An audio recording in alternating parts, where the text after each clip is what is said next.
Good evening, David. I'm Rita Williams and I'm working as an Assistant Project Manager in Development and Third-Party Projects.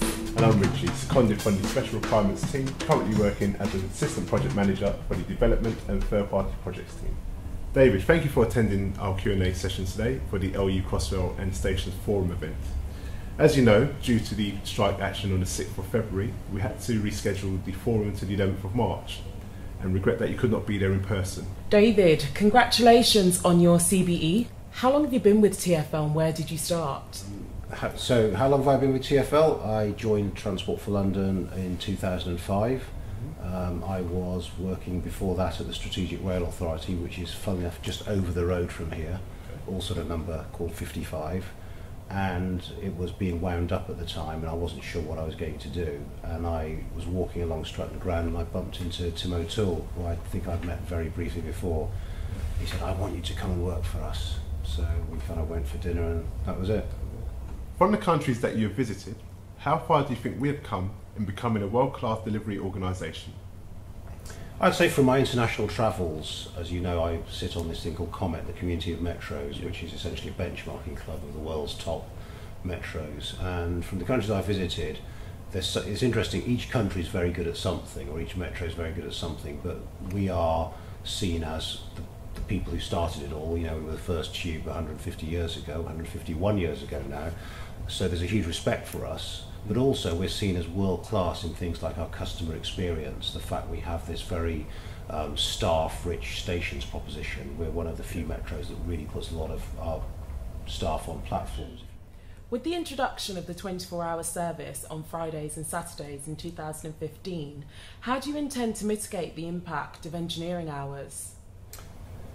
One of the things that people are worried about is when we go to the night tube in 2015, how are we going to squeeze in all the work that we would normally do on Friday and Saturdays? And it's a really good question, something we're working on. The first thing to say is actually Saturday nights, which were always a huge opportunity to do large amounts of work, were the least used engineering hours of all time.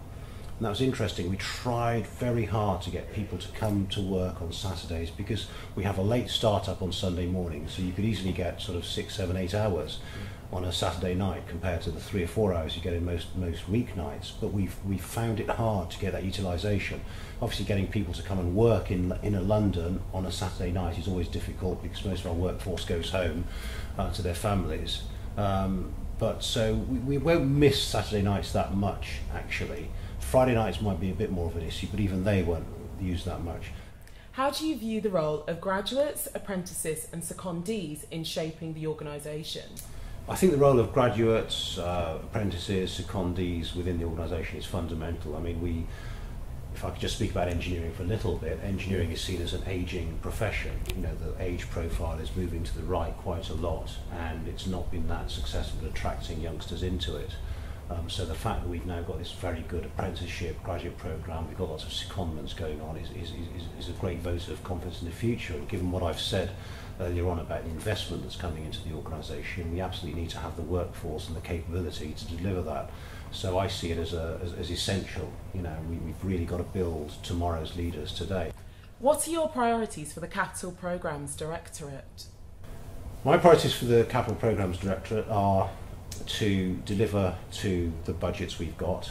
We have to use that resource we've been given very, very carefully. The stewardship of that has got to be first class. It's a huge vote of confidence in us, but it's also a very big amount of trust that's been given to us. We must all spend the money very wisely, and we must make sure that we're best in class in unit rates, or where we are not, we must have a plan of how we're going to get to best of class in unit rates. And one of the things I say to everybody is understand what your unit rates are in your areas. Clearly safety is my #1 priority, and everybody should just make sure that what we do is safe all the time. That's the one thing that we cannot compromise on under any circumstances. So I'm, like all of you, obsessed with safety of our workforce, of our engineering assets, and of our personnel who move between offices. So we monitor our safety stats very carefully.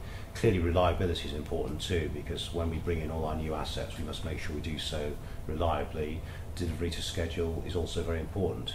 So all these things are important. And finally, closures. You know, we have to do more and more work now in traffic hours without shutting down the railway, just simply because of the volume of people moving.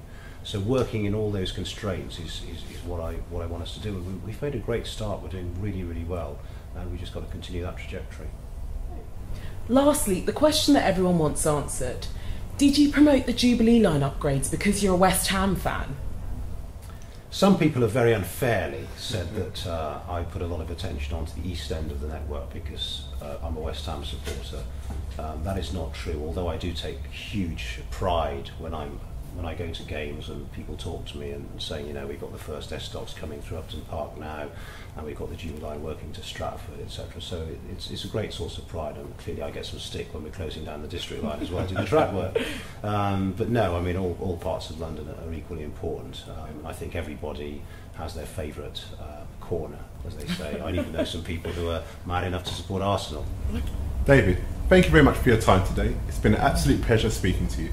Thank you. Thank you.